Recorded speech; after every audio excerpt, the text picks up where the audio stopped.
This morning I woke up in pitch black to the sound of my phone making a tone I've never heard before. Sort of a rapid-fire pinging. I turned it on to see what was going on, and there was an alert notification. A lot like the ones you see with Amber Alerts. What was odd was I couldn't close it or even turn my phone off. The screen simply wouldn't respond to being powered off. I couldn't screenshot it either. All the functions other than the scrolling were disabled. But this is what it said. Alert. On October 10th, 2016, at 3:15 a.m., the following alert was issued.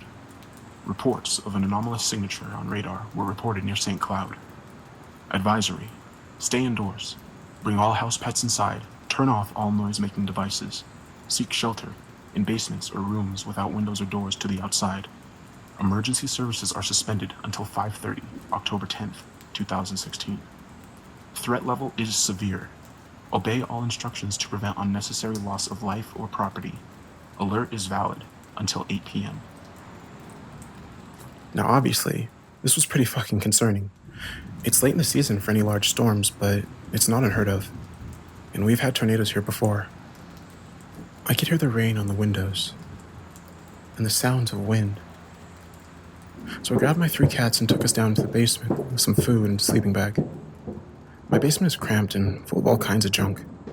I wasn't thrilled to be spending time down there, but the alternative was clearly not an option.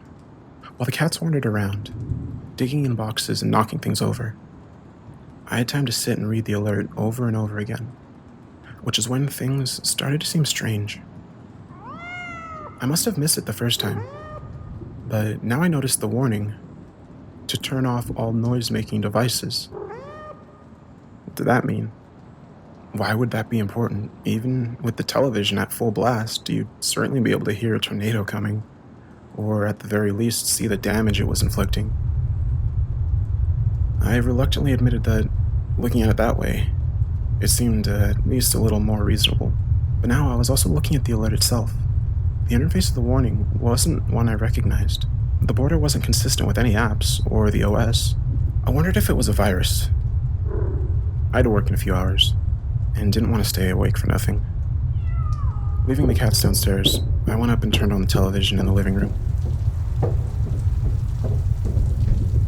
I wasn't really sure what to expect, but I couldn't help but feel another jolt of fear when the same message popped up in a traditional emergency broadcast. The awful klaxon made my heart rate spike, so I turned it off and went back to the basement to wait it out. I sent my boss a text on my old pay-as-you-go, which seemed to be unaffected for whatever reason, letting him know I might not be able to make it in that day. As it turned out, he was also in his basement. We could hear what sounded like heavy rainfall and wind outside. We wished each other well, agreed that work would be canceled, and went back to waiting. The cats settled in various places, and I curled up in my sleeping bag and fell asleep. We all awoke at the same time about an hour later. It wasn't as much a jolt as a slow, confusing awakening. Something wasn't right. The cat's eyes were wide, their fur puffed up. One, my oldest girl, had her eyes locked on the filthy little window at the far corner of the room. I was absolutely overcome by a palpable sense of dread, but my frantic glances around the room were fruitless. The cats began to hiss, all of them looking at the window now. But I couldn't see anything except darkness. I turned towards the stairs, and the change in direction allowed me to hear something below the growling and hissing. A very low hiss. Not like static, but like the sound of blood flowing through your ears when it's quiet. It was incredibly unsettling to hear it coming from an outside source. It was such an intimate, familiar sound. Hearing it that way was very wrong. And I could also hear, bizarrely, what sounds like calliope music. At this point, I was convinced I was losing my mind, or having an incredibly lucid dream. But when one of the cats leaped from a box to fly across the room and under the stairs, I realized what it was. I ran to the box and tore it open. I dug through the contents until I felt a cold metal. I lifted out the toy, which had been activated by my cat's weight, and scrambled for the battery panel. Once the batteries were out and the music had stopped, I stood breathing heavily, holding the little bear in my hands. A music box my mom had given me as a kid. The bear, rosy-cheeked, smiled up at me, and I thought I would scream. The hissing noise was louder here, oppressive, and it blocked out everything, even my breathing. I've heard the phrase paralyzed with fear before, and I detested it, thinking of it as clumsy exaggeration. But now I realized that it wasn't. It was a very real feeling. The cats continued to howl and shriek, though here in the middle of the sound, it was almost impossible to hear them. I had to turn around. I had to get away from the window, but I simply could not bring myself to move even a single inch. The bear grinned up at me, and I hope I never come that close to the abyss again. The feeling of your mind slipping into the endless chasm is something you don't forget. The bear was cold in my hands. The cat shrieked and howled, and the sound grew so loud I could feel it in my bones. The window rattled, pelted by rain and hail, and the endless hellish dark loomed closer and closer. I screamed, bubbled up and pushed against my teeth when I turned to look through the dirty glass. Instantly, everything stopped. The cats hissing, and the rain, the wind, and the basement was silent. The cessation of every single sound in that room was almost enough to send me teetering off the edge. I shivered violently, suddenly freezing. Something was outside, looking in at me. It glowed dimly, with a strange, completely alien light. Dirty orange, the color of nuclear sunset. The panic was so great now that it had transformed into an almost ethereal disassociation. The calm before the predator rips into flesh and bone. Something was at the window. I looked at it with glassy eyes. I don't know what it was. Looking at it was painful in a way I can't describe.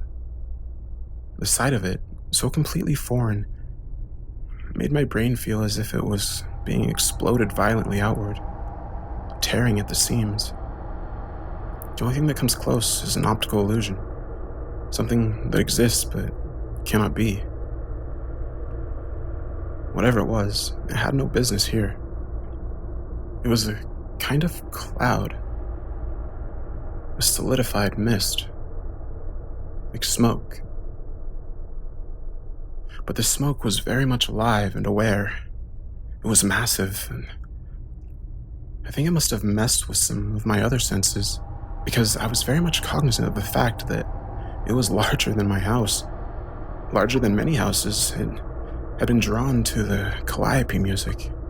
It watched me, shapes swirling and dissolving constantly in its body. But it had no defined shape. It flowed like water, slid down the window in rivulets that did not obey gravity, but instead searched for cracks in the glass. I was aware of time passing, a lot of time. What broke the spell was the sight of one of those drops discovering and worming its way through a hairline crack in the window frame. Paralysis became flight, and in what felt like an instant, I was pounding up the stairs. My mouth retched open in a silent howl. The cats swarmed up past me and were gone the moment the door was open. I slammed it shut and ran for the bathroom, where I bolted the door and promptly vomited into the toilet. I flushed the strange reddish-brown contents and curled on my side, wedged between the toilet and the tub, my face against the cool porcelain. I passed out. When I woke up, it was half a day later, and my cats were furious at the lack of food. I've been in a daze since I woke up. The alert is gone, but it seems the phone lines are down. I have access to the internet, but it's not behaving correctly. I have access to some sites, but not others. And I can't bring myself to leave the house. The sound is gone, as is whatever was creating it. But how I can be sure it won't come back? For now, I've silenced everything. The cats are calm and sleeping, but I'm keeping an eye on them for any warning signs. I'll just keep quiet for a while. It's probably best if you keep quiet too.